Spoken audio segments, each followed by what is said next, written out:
Si bien podemos decir que la animación en México como industria aún es muy joven, hay que resaltar que existieron pioneros que, pese a las limitaciones técnicas y de presupuesto, intentaron crear animaciones 100% mexicanas y, aunque sus modestos resultados se llegaron a pasar en los cines de la época, mucho de ese material histórico, al igual que la mayoría de películas mudas mexicanas, se perdieron para siempre, pues ninguna copia logró resistir el paso del tiempo. Puede que México, hasta antes del siglo XXI, haya sido un exponente tibio en cuanto a la animación se refiere, ya que la gran mayoría de animadores de talento emigraban hacia los Estados Unidos en busca de mejores oportunidades, pero lo relativamente poco que se hizo en el país es muy importante para todos los mexicanos que amamos la animación. Y es por eso que hacemos este pequeño homenaje a todos los animadores y pequeños estudios que contribuyeron a cimentar la industria de la animación en México. Hola, soy Historia para Tontos de Atomo Networks, y antes que comience el video, los invito a que le den un like, lo compartan con sus amigos en sus redes sociales y se suscriban al canal, pues hoy veremos la línea del tiempo de la animación en México. ¡Comenzamos!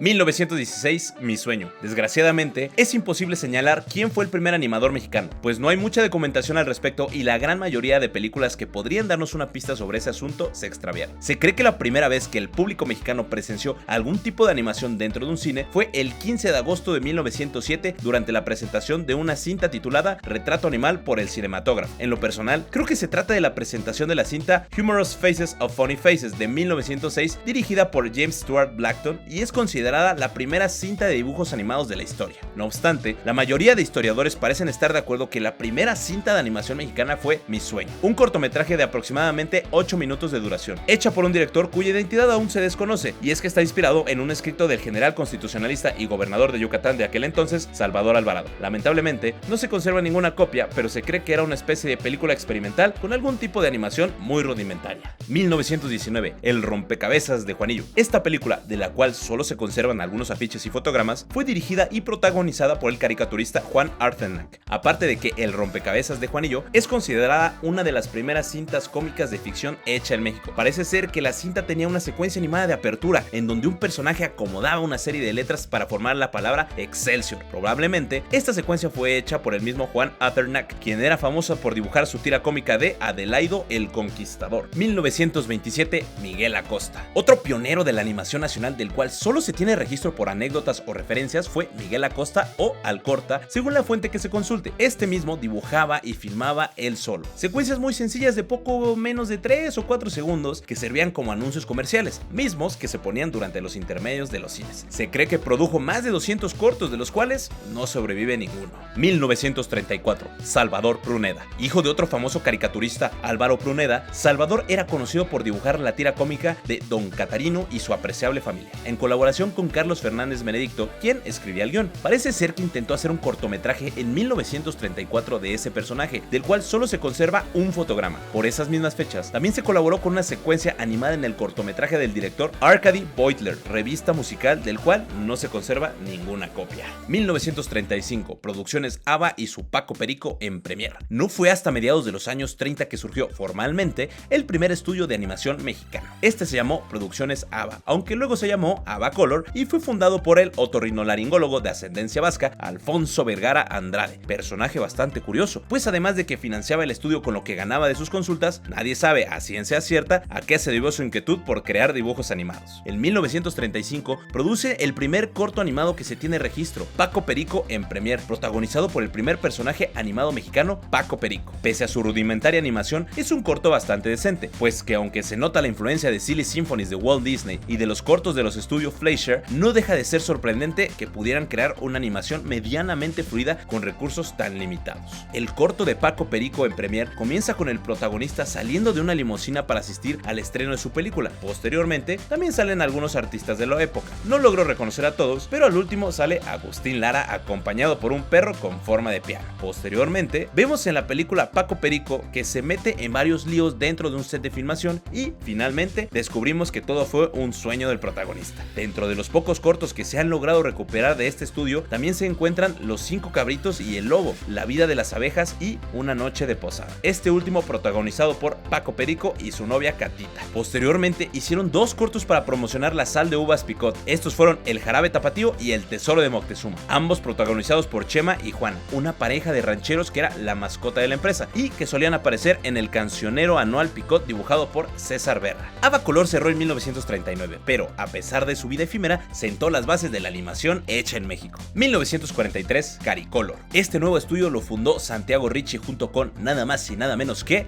Mario Moreno, Cantinflas, y tenía pretensiones de competir contra la animación hollywoodense, pues trajo animadores americanos de la talla de Peyton Burns, Rudy Zamora, Carl Urbano y Manuel Moreno para que capacitaran a los animadores mexicanos, entre los que estaban Carlos Sandoval, ex trabajador de ABBA, y el caricaturista Ángel Samarripa Facha. Al parecer, intentaron producir un corto animado titulado Me voy de cacería, que iba a ser protagonizado por un charro llamado Pelón, que acompañado por su fiel perro Majestad, debían cazar a un oso que estaba haciendo destrozos y que, al final de la cinta, todos se volvían amigos gracias a la magia del tequila. Claro que sí. Según Carlos Sandoval, este corto sí se produjo y su calidad era tal que no le pedía nada a las producciones americanas. Por desgracia, no existe una copia que dé cuenta de este trabajo. Caricolor pudo haber cambiado la historia de la animación nacional, pero como los técnicos principales tuvieron que regresar a los Estados Unidos para servir en la Segunda Guerra Mundial, el estudio cerró. 1947, Caricaturas Animadas de México. Con el cierre de Caricolor, muchos de sus extrabajadores pudieron comprar el equipo que importó esa empresa a un precio razonable, y así fundaron Caricaturas Animadas de México, estudio en el que trabajaron Carlos Sandoval, Ignacio Rentería, Ernesto López, Claudio Baña y muchos otros animadores. Aunque muchos de sus proyectos no llegaron a nada, pues ellos en un principio querían hacer la película de los supersabios de Germán Butze, además de un noticiero cómico, sí lograron crear algunas secuencias animadas para algunas películas mexicanas. Por ejemplo, es muy famosa la animación que hicieron de un mosquito para la película de Arturo Ripstein en 1949, El diablo no es tan diablo, que, siendo estrictos, es la primera animación mexicana combinada con acción en vivo. 1952, Dibujos Animados de México, DAZA. Este estudio tiene una historia particularmente interesante, pues fue creado por iniciativa del empresario estadounidense Richard K. Tompkins, quien,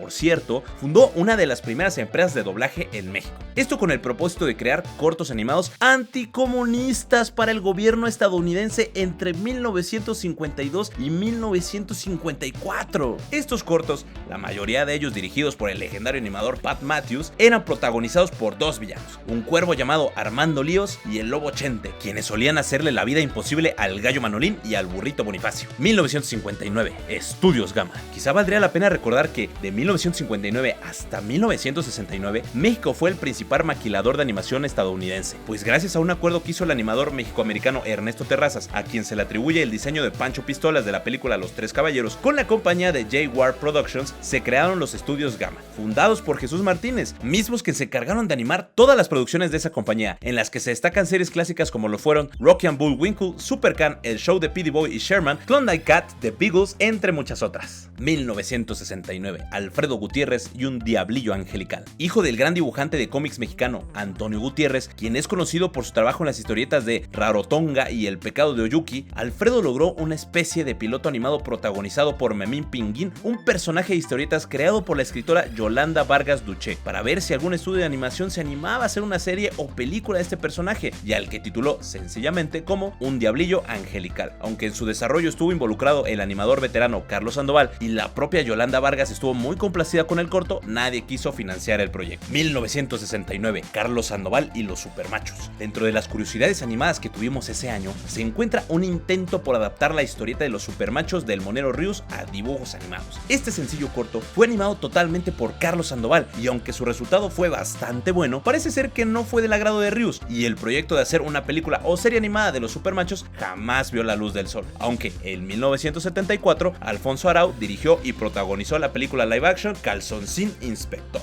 1972, Cantinflas Show. Esta caricatura, inspirada en el personaje de Mario Moreno, fue producida por Televisa y el animador español José Luis Moro, quien, al lado de su hermano Santiago, también creó a la familia Telerín en 1964 para Radio Televisión Española. El Cantinflas Show consistía en una serie de cortos educativos en menos de 6 minutos, en donde el propio Cantinflas interactuaba con un personaje histórico o mítico. Posteriormente, la Hanna-Barbera adaptaría la serie en 1981 y la renombraría como Cantinflas y sus amigos. 1976, Los Tres Reyes Magos. Considerado como el primer largometraje animado hecho en México, Fue dirigido por Fernando Ruiz y Adolfo Torres Portillo, y es básicamente una pastorela animada. Pese a sus limitaciones, tiene un diseño artístico interesante, obra de Moisés Velasco, quien tomó inspiración en las artesanías del municipio de Metepec. El guión corrió a cargo de Emilio Carvadillo y Adolfo Torres Portillo, y está inspirado en un texto de la escritora Rosario Castellano. 1978, Los Supersabios. Si bien desde principios de los años 50 se quiso hacer una película animada de Los Supersabios, no fue hasta finales de los años 70 que el estudio Kinema se aventuró a producirla. Fue dirigida por Anuar Badin y tiene el privilegio de ser el segundo largometraje animado hecho en México. 1984, Katy, la oruga. Esta fue en realidad una coproducción hispano-mexicana. Fue dirigida por los hermanos José Luis y Santiago Moro y producida por Televicine S.A. La película cuenta las peripecias de la oruga Katy, quien quiere convertirse en una mariposa. Posteriormente, en 1988, tuvo una secuela titulada Katy, Kiki y Coco. 1994, El héroe de Carlos Carrera. Si bien este director es más conocido por sus películas live action como La mujer de Benjamín o El crimen del padre Amaro, lo cierto es que sus primeros cortometrajes fueron un parteaguas dentro del mundo de la animación nacional. Si bien a mediados de los 80 aparecieron sus muy crudos e inquietantes cortos animados, un muy cortometraje y Amada, el que de plano fue una pasada fue el corto titulado El héroe, una conmovedora y brutal animación sobre la alineación y soledad en donde un sujeto cualquiera que se ve obligado a viajar en el metro de la ciudad en horas pico intenta evitar el suicidio de una jovencita. Esta animación ganó la Palma de Oro en el Festival de Cannes de 1994 en la categoría de Mejor Cortometraje. Año 2000, Hasta los huesos de René Castillo. Esta animación, hecha con stop motion, es considerada como uno de los cortometrajes más caros de la historia del cine mexicano. La trama es bastante sencilla, pues trata sobre un recién llegado al mundo de los muertos, mismo que está representado como una cantina que no quiere aceptar su nueva condición. Este corto es recordado por el número musical de La Llorona, interpretada por una Catrina a la que da la voz la cantante Eugenia León. En definitiva, uno de los cortos animados más bellos que se han hecho en México. 2001, Los Huevo Cartoon. Este estudio, creado por los hermanos Gabriel y Rodolfo Riva Palacios, comenzó como una web serie para adultos en donde una gran variedad de huevos antropomórficos satirizaban a la farándula y a los políticos mexicanos de aquel entonces. Poco después, produjeron una serie de largometrajes exitosos para toda la familia, protagonizados por el Huevo Pollo, Toto y sus amigos. Hay que recalcar que en 2015 hicieron la película de Un gallo con muchos huevos, que tiene el privilegio de ser la primera película animada con CGI hecha en México. 2003, Magos y Gigantes. Este fue el primer largometraje de animación digital hecho en México y fue realizado por Anima Studios, con la dirección de Andrés Curtier y Eduardo Sprouse. Destaca por ser una cinta ambientada totalmente en un mundo fantástico y porque fue musicalizada con las canciones del grupo pop Cabá de Oscar Schroeder y el dúo de cantantes Ha-Ash. 2007, La leyenda de la Nahuala. Producida originalmente por el estudio Animex, este largometraje animado que dio pie a una de las franquicias más importantes del país fue dirigido por Ricardo Arnaiz y contó con un elenco de voces de primera en donde participaron celebridades tales como Marta Higadera, Andrés Bustamante, Rafael Inclán y Manuel el Loco Valdés. Posteriormente, todas sus secuelas, incluida la más reciente, Las Leyendas, El Origen, fueron producidas por Anima Studios. 2009, Vete a la Verge. Esta serie web, creada por Roberto Alatriz, lleva más de 13 años transmitiéndose por YouTube y nos cuenta las peripecias del adolescente Darkar y Mekoboy, un ser hecho de ADN humano, por decirlo de una forma agradable.